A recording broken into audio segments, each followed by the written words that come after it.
At dinner, my son James said loudly, "You're a loser, but Mom's new husband is not." I didn't say anything, but I was deeply offended. A week later, James was without a car, money, and a roof over his head. That same evening, my ex called me in a panic, and she said something that changed absolutely everything. Before we continue, please subscribe to the channel and let us know where you're listening in the comments. At the family dinner table in our cozy Davenport home, the aroma of roast beef still lingered in the air, mingling with the faint scent of mashed potatoes cooling on plates. It was a typical spring evening in Iowa, the kind where the windows were cracked open to let in the fresh breeze from the Mississippi River nearby.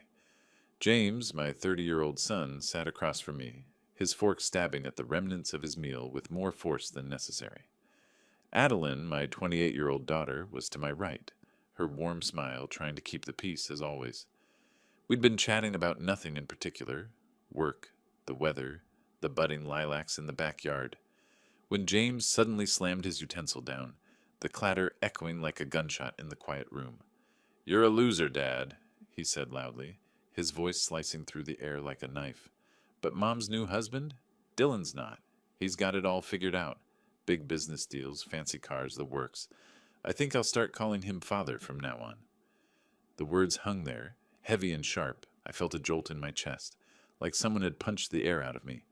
My grip tightened on my glass of water, the condensation slick under my fingers, but I didn't say a thing. Not yet. Adeline gasped, her hand flying to her mouth, her eyes wide with shock.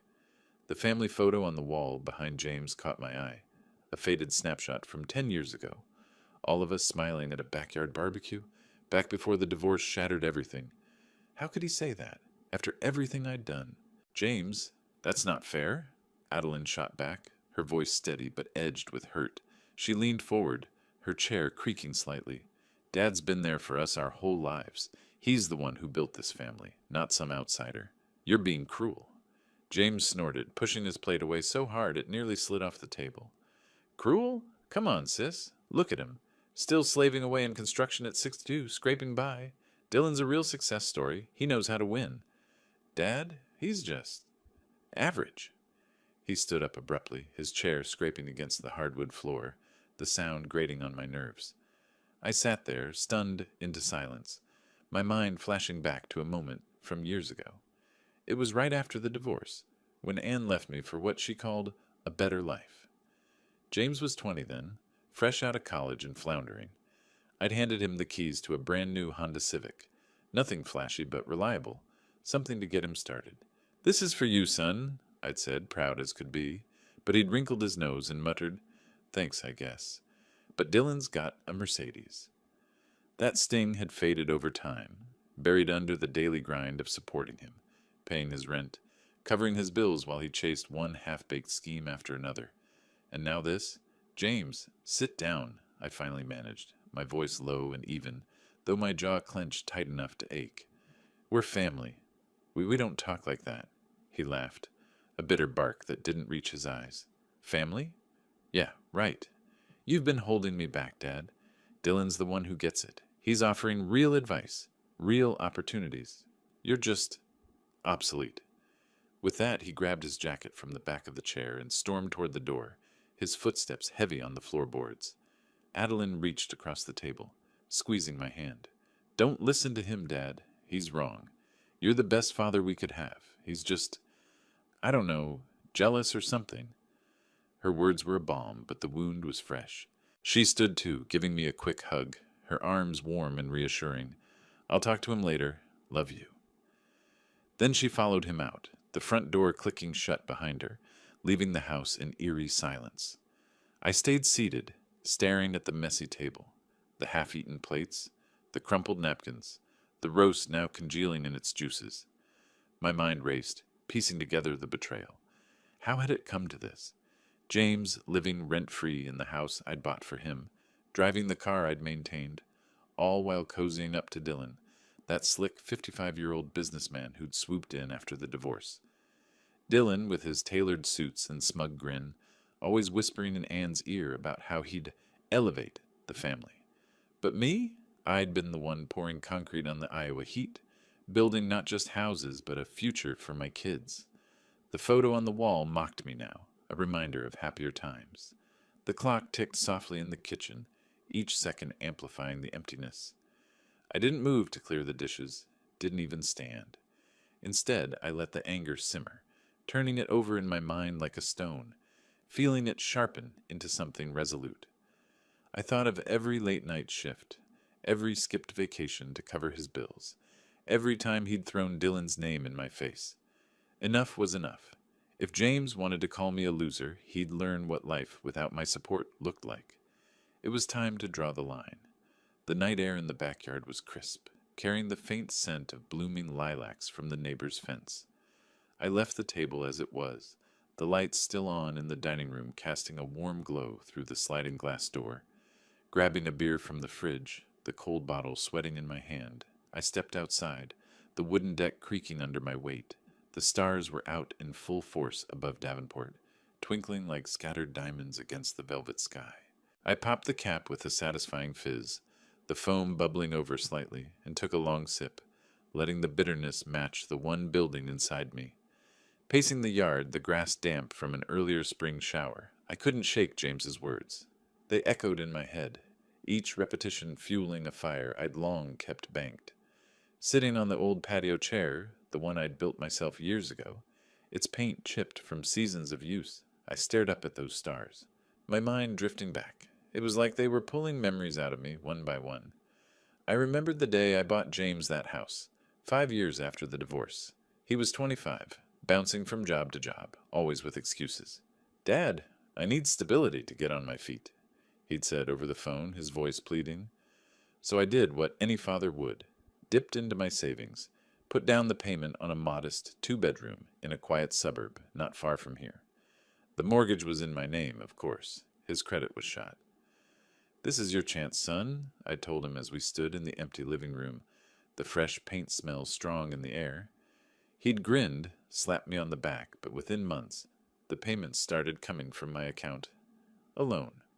"Just this once, Dad," became "just until I land something big." And Dylan? He'd been lurking in the background even then, taking Anne on lavish trips while I footed the bills for our kids. Another sip of beer, the cool liquid grounding me as indignation rose. Flashback to last Christmas. James unwrapping the envelope I'd given him, inside a check for his car repairs. "Thanks, but Dylan's talking about investing in my ideas," he'd said dismissively, folding it away.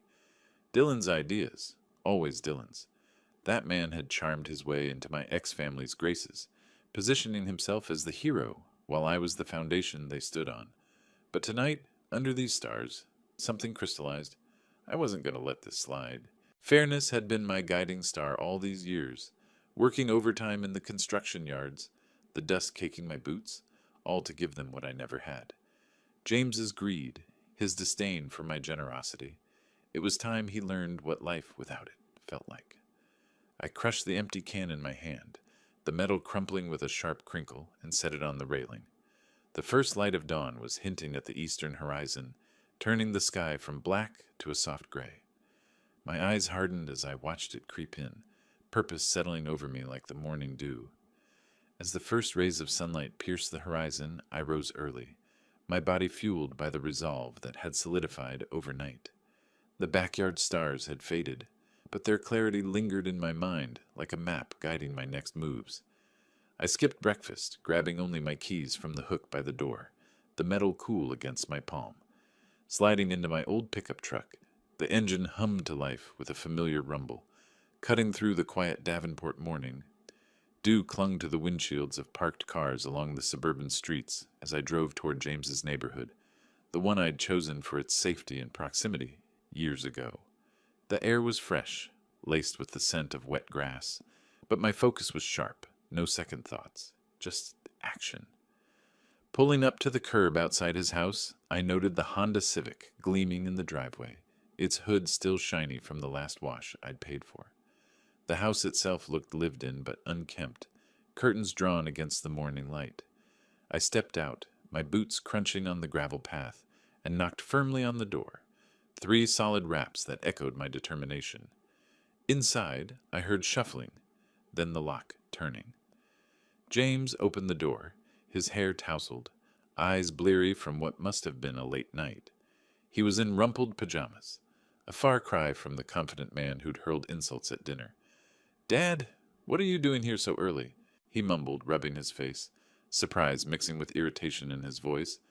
I didn't mince words, standing firm on the porch. "I'm here for the car keys, James. Hand them over." He blinked, then laughed, a forced, incredulous chuckle that grated like sandpaper. "What? No, that's my car. You gave it to me." "Gave it to you," I repeated, my voice steady, though a flash of memory hit me as I glanced at the Civic. It was the day I'd surprised him with it, pulling into our old driveway with the new car, bow on the hood like in those commercials. He'd been 22, jobless after dropping out of community college. "This'll get you started, son," I'd said, beaming, but he'd shrugged, saying, "It's okay, I guess. Dylan's got something flashier in mind for me someday." That casual dismissal had stung, but I'd brushed it off, wearing money for insurance every month since. Now, under the morning sun, that memory fueled my resolve. "It's registered in my name," I continued, pulling out the folded registration from my pocket, the paper crisp. "I've paid every bill, every repair. It's mine, and I'm taking it back." James's face hardened, his stance shifting as he gripped the doorframe. "You can't just show up and take it. That's theft." I stepped closer, my gaze level with his. "No, son. Keeping it without permission, that's theft. Give me the keys or I'll call the police right now. Let them sort it out." He hesitated, eyes darting to the car, then back to me. A neighbor across the street paused while watering her flowers, glancing curiously our way, the hose dribbling water onto the sidewalk. The tension built, birdsong in the trees contrasting the standoff. Finally, with a muttered curse under his breath, James disappeared inside, returning with the keys dangling from his hand. He thrust them at me, his fingers trembling slightly. "Fine, take it. But this is low, Dad. Real low. Dylan's right about you. You're just bitter." I took the keys without a word, feeling their weight, a small victory in my palm. Sliding into the driver's seat, the leather familiar under me, I started the engine. It purred smoothly thanks to the tune-up I'd funded last month. James stood on the porch, fuming, arms crossed as I backed out. In the rearview mirror he grew smaller, but the fire in his eyes lingered. Driving away, the streets of Davenport unfolding before me, past the budding maples and quiet homes, I felt a surge of momentum. The dashboard clock ticked forward, and my thoughts shifted to the next step. Downtown wasn't far, and the bank opened soon. This was just the beginning. The drive to downtown Davenport took me along familiar routes, the Mississippi River glinting to my left under the rising sun. I parked the Honda in the bank's lot, the asphalt still cool from the night, and grabbed my folder of documents from the glove box. Statements, deeds, all meticulously organized. Walking through the glass doors, they swung open with a soft whoosh, reflecting the clear spring sky. Inside, the lobby was hushed, the tile floor echoing my boot clicks as I approached the teller's counter. A young woman in a neat blouse looked up, her computer screen flickering with the bank's logo. "Good morning, sir. How can I help you today?" she asked, her tone professional and neutral. I placed my ID and the mortgage papers on the counter, spreading them out methodically.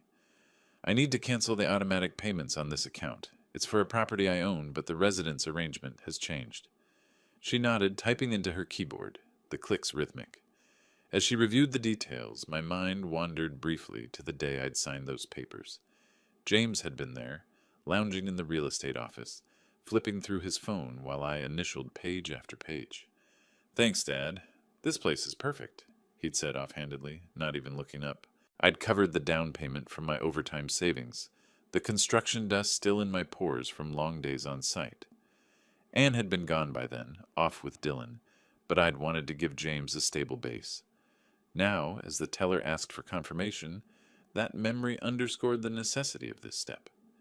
"Everything checks out," she said after a moment, printing a form. "You'll need to sign here to stop the transfers. We'll notify the resident via mail, but it might take a few days." I signed with a firm stroke, the pen gliding smoothly. "That's fine. Thank you." As I gathered my papers, my phone buzzed in my pocket, an insistent vibration that cut through the lobby's calm. I stepped aside to a quiet corner, near a potted plant with glossy leaves, and answered. It was James, his voice exploding through the line before I could speak. Dad, what the hell? The bank just called, said payments are stopping? You're evicting me? This is my house. I kept my tone even, gripping the phone tighter, the plastic warm against my ear. It's my house, James. My name on the deed. My money keeping it afloat. You were never a tenant on paper, just a guest I allowed to stay with every bill in my name. You've had years to step up. His breathing was ragged, the anger shifting to something desperate. You can't do this. Where am I supposed to go? This is cruel. You're ruining my life over one comment? One comment? I echoed, pausing as a passerby in the lobby glanced over, overhearing the raised voice on speaker. It's years of taking, son. Years of me building while you lean on Dylan. Time to stand on your own. He pleaded now, his words tumbling out in a rush. Wait, Dad, let's talk. I didn't mean it. Dylan's been helping, but please, don't do this.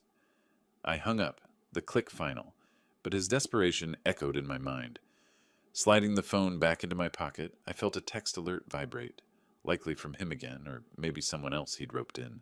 As I pushed through the bank doors, the sunlight hit me squarely, and I wondered who he'd turn to next. Back home, the familiar creak of the front door greeted me as I stepped inside, the bank's paperwork still tucked under my arm like a shield. The drive from downtown had been uneventful, the Honda handling smoothly on the winding roads along the river, but James's desperate voice from the call lingered in my ears, a nagging echo. I set the keys on the kitchen counter, the metal clinking against the granite, and poured myself a cup of coffee from the pot I'd set to brew before leaving. Steam rose in lazy curls, carrying the rich aroma that grounded me amid the chaos. As I settled into the armchair in the living room, sunlight filtering through the half-drawn curtains in golden shafts, my phone buzzed again, a text notification lighting up the screen. It was from Adeline, her message popping up with a soft chime. Dad, James just called me freaking out. Said you're cutting him off completely? What's going on? I sipped the coffee, the heat spreading through me, and typed back quickly, keeping it brief, just reclaiming what's mine. He'll be fine. But before I could set the phone down, it rang, Adeline's name flashing. I answered, leaning back in the chair, the fabric worn from years of use. Hey, sweetie, I said, my voice steady. Dad, talk to me, she replied, her tone laced with concern, words tumbling out in a rush that betrayed her worry. James is ranting about the car and the house. He said he's going to Dylan for help, that Dylan's already talking about handling you. Something about teaching you a lesson. Are you okay? Her words hit like a fresh wave, but I kept my grip loose on the mug, letting the information sink in. Dylan, always Dylan, that 55-year-old snake in a suit, maneuvering from the shadows. I paced to the window, peering out at the quiet street where kids rode bikes in the spring warmth, their laughter faint. I'm fine, Adeline. James is just lashing out. Tell me more. What did he say about Dylan? She hesitated, her breath audible over the line. He mentioned Dylan offering to cover the mortgage temporarily, but only if James cuts ties with you completely. And? Dylan laughed about it, said you've been a pushover too long. James is buying into it, Dad. He's angry but desperate.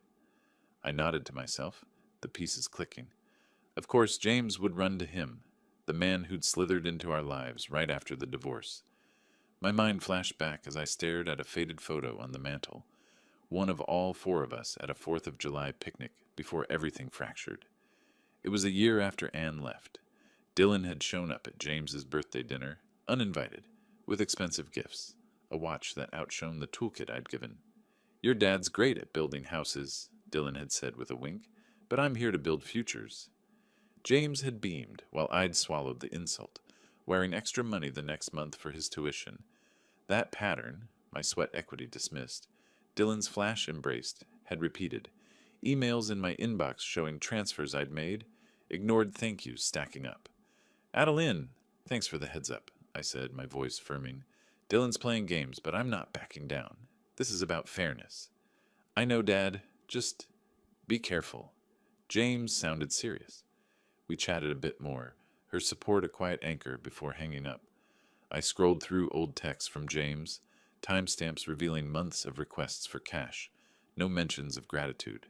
The betrayal deepened, but so did my clarity. Pacing the room now, the floorboards creaking underfoot, I cross-checked a few emails on my laptop, patterns of Dylan's influence emerging, subtle digs in family group chats I'd been excluded from. A distant door slam from a neighbor echoed, reminding me of slammed opportunities in the past. The alliances were forming against me faster than I'd anticipated, and as I set the phone down, my thoughts turned to fortifying my position, strategies bubbling up unbidden. The phone vibrated again almost immediately, jolting me from the swirl of ideas. I glanced at the screen. Anne's name, my ex-wife, flashing insistently. The living room felt suddenly smaller, the steam from my cooling coffee dissipating into the air like fading illusions. I answered, standing by the window where the neighborhood's calm mocked the storm brewing inside. "Roy, what on earth are you doing?" Anne's voice burst through, frantic and accusatory, each word pitched higher than the last. "James is hysterical. He says you took his car and stopped the house payments. Have you lost your mind?" I took a breath, gripping the windowsill, the wood smooth under my fingers. "Hello to you too, Anne. I haven't lost anything. I reclaimed what's legally mine, the car I bought, the house I financed. James has had plenty of time to step up," she sputtered, the line crackling with her emotion. "But he's your son. You can't just throw him out like this. Dylan and I are worried sick. He's talking about getting lawyers involved if you don't fix this." Dylan again, pulling strings through her. I walked a slow circuit around the room, passing the photo on the mantel, my steps measured to counter her rush. A memory surfaced mid-stride. Right after the divorce papers, when Anne had moved in with him, I'd kept the support flowing, extra for James's braces, vacations I couldn't join. "Dylan's got big ideas for the kids," she'd said once over a custody call, her voice light. I'd signed another check, building silently while they paraded success. Now her panic revealed the cracks. "Lawyers?" I responded, my tone even, laced with quiet steel. "Let him try.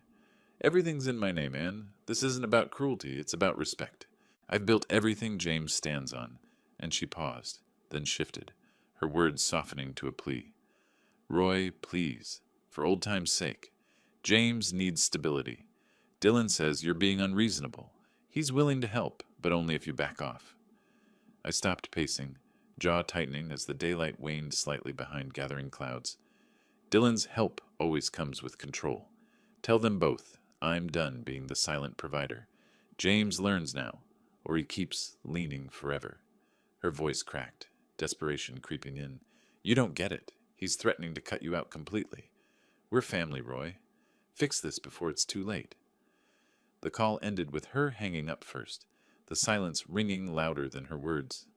I set the phone, grabbing a notebook from the drawer, the pages crisp as I flipped to a blank one. Ideas surged, consultations, countermeasures, my pen hovering, ready to map the path forward.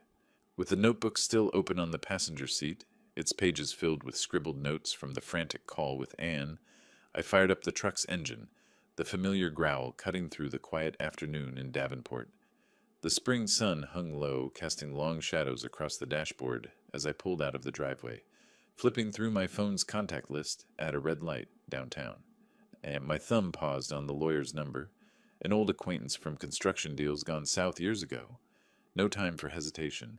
The alliances against me were tightening, and I needed fortifications. The light turned green, and I accelerated toward his office on the edge of town, the river's gleam visible in the rear view, a reminder of steady currents beneath the surface. Arriving at the modest brick building, I parked and stepped inside, the waiting room scented with fresh coffee from a pot brewing in the corner. The receptionist nodded me through, and soon I was shaking hands with Tom, the lawyer, his grip firm across a desk cluttered with files. "Roy, what's the trouble?" he asked, leaning back in his creaky chair, eyes sharp behind wire-rimmed glasses. I laid out the essentials, the car reclamation, the mortgage halt, the brewing threats from James and Dylan, keeping my voice level, hands folding the notebook open to key points. "I need to know my protections. Assets are in my name, but they're talking lawyers. And Dylan's business. Any vulnerabilities there?" Tom scanned the deeds I'd brought, his pen tapping rhythmically. "Smart move consulting now. The house and car? Solid. Your ownership's clear. But if they push for emotional distress or undue influence, we'll counter with records of your support. He paused, flipping pages. As for Dylan, public records show his companies had some tax liens. Nothing major, but leverage if he escalates. I'll draft cease and desist letters just in case. We dove deeper, his questions probing like a foundation check. Any shared accounts? Joint ventures? I shook my head, but a memory surfaced as I waited for him to photocopy documents. The day Dylan first met James at a family event post-divorce, handing him a business card with a slick smile. Stick with me, kid. Your dad's good with hammers, but I build empires. I'd overheard, swallowing pride while signing another check for James's rent. Now Tom's advice crystallized that into strategy. File for full title transfer on the house. It'll force their hand. Leaving with a folder of prelim drafts, the hallway's echo mirroring my solitary steps, I felt empowered, the weight shifting. But one stop wasn't enough. I drove straight to the accountant's office across town, the truck's tires humming over familiar potholes. Parking in the lot shaded by budding oaks, I entered the sterile space, fluorescent lights buzzing overhead. Ellen, the accountant, greeted me with a nod, her desk a sea of spreadsheets. Roy, long time. Sit. Tell me about these ties. I spread the financial statements, pointing to transfers and mortgages. Cutting off support to my son, but Dylan's circling. Review for loopholes. Shared anything I missed? She adjusted her glasses, keys clacking as she pulled up digital records. Your accounts are clean. No joints with James. But Dylan's firm? I've seen filings. Some irregularities and deductions. If you're thinking audit flags, the IRS loves tips on that. Her tone was matter-of-fact, but probing. Why now? Family fallout. Respect overdue, I replied, jotting her suggestions. Freeze ancillary credits. Anonymous reporting channels. As she printed summaries, my mind flashed to a winter years back, wiring money for James's failed startup, while Dylan advised from afar, pocketing consulting fees I'd indirectly funded. Ellen's insights turned that resentment to tool. Secure your retirement funds first. Then if they sue, countersue for repayment of gifts. By the time I left, the sun dipping lower, my folder thicker with annotated files, strategies coalesced. Heading home along the river road, mental checklists ran. First implementations tomorrow. The truck's cabin filled with purpose. But as I turned into the driveway, a new alert pinged on my phone, hinting at the storm's approach. At my desk that evening, the folder from the meetings lay open under the lamp's warm glow, papers rustling as I sorted them into piles. Legal on left, financial on right. The house was quiet, afternoon shadows lengthening across the wooden floorboards, but my focus was laser sharp. I logged into the online portal first, fingers flying over the keyboard to initiate the title transfer on James's house, double-checking addresses against the deeds. The cursor hovered over Submit. A brief pause as satisfaction bloomed. Click, and it was done. Confirmation email pinging like a starting gun. Next, the certified mail. Envelopes sealed with notices of asset freezes. Stamps affixed with deliberate presses. I addressed one to James, another to Dylan, care of his business, the ink flowing steadily. As the printer whirred, spitting out copies, a flashback intruded. Dylan's smug entry at Anne's remarriage party, toasting to new beginnings, while James hung on his every word, my quiet contributions forgotten in the champagne fizz. That fueled the next step, logging into the IRS tip line anonymously, typing details Ellen had flagged, questionable deductions, dates pulled from public filings. Submit again, the screen's glow reflecting my steady gaze. Pacing to the window while awaiting email receipts, I noted the neighborhood winding down, kids called in for dinner, lights flicking on like watchful eyes. Back at the desk, I monitored inboxes, subtle signs emerging. An unread message from the bank confirming holds, a delivery tracker for the mail. Tension coiled in the weights, but each action built the wall higher. Then, as I sealed the last envelope, my phone lit up with an incoming alert from James, his name flashing urgently, the vibration rattling the desk. The computer's ping echoed sharply in the quiet room, cutting through the evening hush like an unwelcome intruder. I leaned forward, the cursor blinking impatiently on the screen as I clicked open the email from Dylan, subject line screaming in all caps, Cease your interference immediately. His words poured out in a torrent of legalese and fury, threats of lawsuits for harassment, claims I'd overstepped on assets that belonged to the family he'd co-opted. My coffee mug sat nearby, a faint stain marking the document beneath it, a small imperfection amid the mounting storm. Before I could formulate a reply, my phone rang, Dylan's number flashing. I answered, putting it on speaker, the device vibrating slightly on the desk. "Roy, you old fool," Dylan's voice boomed, slick with that businessman polish now cracked by rage. "What do you think you're doing? Freezing accounts and meddling in my life? You think I don't know you're behind all this trouble with James? You'll regret dragging my business into your petty grudge." I stood, pacing to the window where streetlights flickered on in the Davenport dusk. "Petty? I've reclaimed what's mine, Dylan. Years of my sweat funding your shadow empire. Threaten all you want. My lawyer's ready." He laughed, a harsh bark that grated. "Your lawyer? Please. I've got teams that eat guys like you for breakfast. Back off, or I'll bury you in court costs. James doesn't deserve this. You're destroying him out of jealousy." Jealousy? The word triggered a flash. The first time Dylan hosted a family barbecue at his sprawling home, years after the divorce, James laughing at his jokes while ignoring my call about a job lead I'd arranged. I'd built the bridges. He'd stolen the crossings. Destroying? I'm teaching, Dylan. Something you never did. Real responsibility. The call escalated, his threats piling on. Restraining orders, countersuits, until I cut him off mid-rant. "Save it for the judge." Click. The silence rang, but it didn't last. Heavy knocks pounded at the front door, vibrating through the house like thunder. I moved to the entryway, peering through the peephole. James, disheveled, hair wild, eyes blazing under the porch light. Opening the door a crack, chains still latched, I faced him. "James! Not a good time." He shoved against the door, the wood straining. "Let me in, Dad. This has gone too far. You took my car, my house, and now Dylan's saying audits? You're ruining everything." I unlatched, stepping back as he barreled in, his breath heavy with frustration. The living room lamp cast shadows across his reddened face, highlighting the bags under his eyes. "Ruining? You've ruined yourself, son. Leaning on me while calling Dylan father? Time to stand." He jabbed a finger at me, voice rising in jagged peaks. "You don't get it. Dylan's helping, offering a place, loans. You're just bitter because Mom chose better. Admit it." Bitter. Another echo of that barbecue where Anne had whispered to me, "Dylan's good for us, Roy. Move on." I'd moved on by funding James's life from afar. Now, in the heated air between us, I held firm. Chose better, I chose you. Every paycheck, every sacrifice. Dylan's help is control. Walk away from it or face the consequences alone. James paced, knocking a photo frame askew, the old family shot tilting. "Consequences? I'm homeless because of you. Fix this or I'll join Dylan's suit. We'll take everything." The standoff peaked, his shouts bouncing off walls. My responses calm barbs. "Sue away. Truth's on my side." Finally he stormed out, slamming the door so hard the frame rattled. I watched from the window as he climbed into what must have been Dylan's loaned car, tires screeching as he sped off.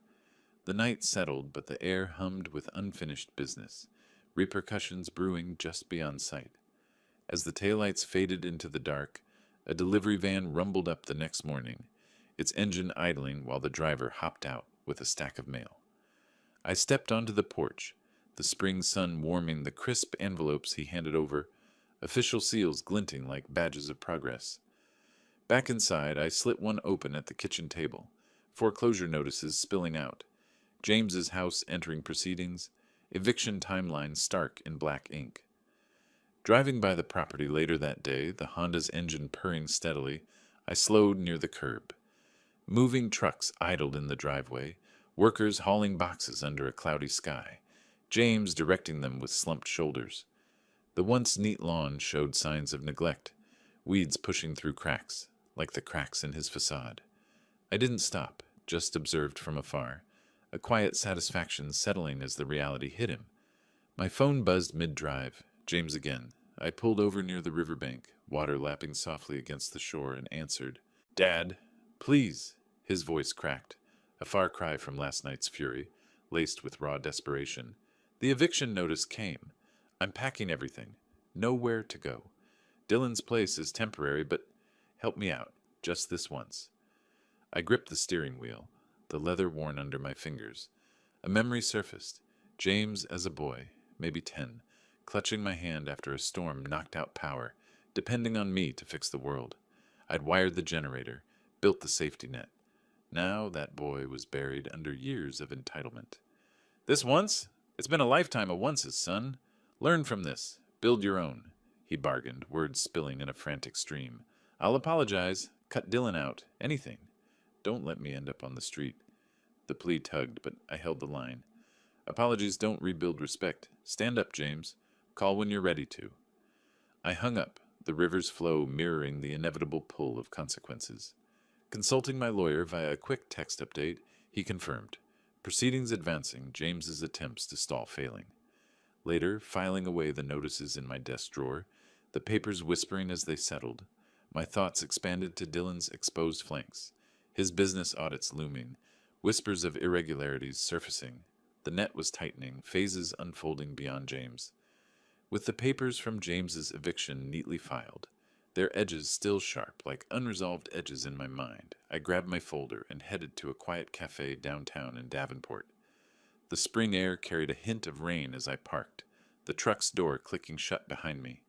Inside, steam rose from a fresh latte on the corner table, mingling with the soft murmur of patrons flipping newspapers.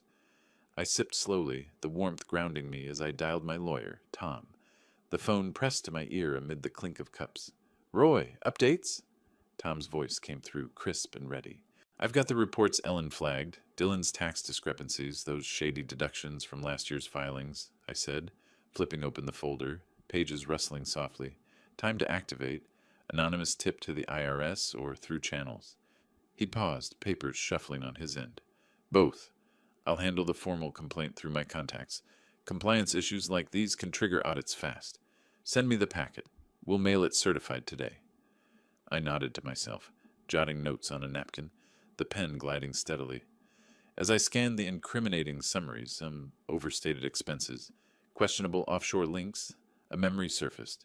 Dylan's arrogant toast at a holiday gathering years back, glass raised high. To building legacies, he'd said, winking at James while I stood in the background, my construction-calloused hands hidden in pockets, after wiring funds for their trip. He'd interfered then, positioning himself as the visionary. Now I'd exposed the cracks in his foundation. Hanging up, I emailed the scans from my phone, the upload bar filling methodically. Outside, the cafe's window framed the bustling street, cars humming by like the gears turning in my plan. Later that afternoon, monitoring from home, I noted the first ripples, a local business news clip on my laptop mentioning whispers of investigations into Dylan's firm, clients pulling out amid rumors of fines looming. Dylan dodged my test call, voicemail clicking on after 2 rings, his usual slick greeting, now terse. A voicemail from him arrived that evening, his tone evasive, edged with strain. Roy, whatever your plan at, stop. We can talk. Settle this quietly. I didn't respond, instead cross-checking databases for more leverage, the screen's glow illuminating my steady resolve. His hasty restructuring attempts surfaced in public records. Asset shifts, but too late. Penalties were mounting, his empire wobbling. The silence from his end grew, a partial victory humming in the quiet house as I set down the phone. Driving home under the fading light, the river glinting beside the road, my thoughts wandered to potential apologies, the weight of justice settling like dusk. A tentative knock echoed through the house that evening, pulling me from the kitchen where dusk settled softly, casting long shadows across the counters. I approached the door, peering out. James stood on the porch, his posture slumped, a hesitant shadow against the twilight. Opening it, the cool air rushed in, carrying the scent of impending rain. James, I said evenly, stepping aside, come in. He entered slowly, hands shoved in pockets, eyes downcast. The living room lamp flickered on as I switched it, warming the space with a gentle glow. He lingered near the mantel, glancing at the old family photo, before speaking, his voice low and halting, each word weighted with remorse. After a sleepless night at Dylan's, Surrounded by his cold luxury, James had faced the truth. Dylan's help came with strings, his promises empty compared to the years of my quiet sacrifices. The weight of the eviction notice had finally broken through his pride. Dad, I messed up. Badly. The eviction, crashing at Dylan's, it's all hit me. I took everything for granted, called you a loser while living off your work. I'm sorry. Truly. I leaned against the wall, arms crossed, letting the admission hang. A flashback flickered. James as a teen, beaming after I built his treehouse, our shared laughs under summer skies, joys Dylan could never claim. Now that innocence was tempered by growth. Words are a start, son, but actions? You've leaned on crutches too long. He nodded, pulling out a small envelope from his jacket, a handwritten letter, edges folded carefully. I know. No more handouts. I've got a job interview tomorrow. Manual labor, like you started with. He's pulling away too after the business hits. I see now he was using me to get at you. The door opened again, Adeline arriving unannounced, her key turning softly. She stepped in, sensing the moment, her presence a supportive anchor.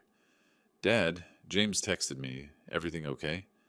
James turned, voice cracking slightly with vulnerability. Sis, I'm owning up. Dad's right. I need to build my own way. We sat then, around the table, a quiet meal of sandwiches I'd prepared, plates set with deliberate care. Adeline nodded encouragingly, her words gentle. It's a step, James. Dad's always been fair. I forgave him there, a firm handshake sealing it. No sentiment, just boundaries. Your family, but support ends here. Earn it. Dylan stayed silent, no contact signals clear in his absence. As James left, promising change, Adeline hugged me. Proud of you, Dad. Later, archiving old files in the drawer, their rustle a symbolic close, I stepped to the backyard, gazing at the stars twinkling above, toasting silently to new beginnings. If you like this story, please like this video, subscribe to the channel, and share your impressions of this story in the comments. To listen to the next story, click on the box on the left. Thank you for watching.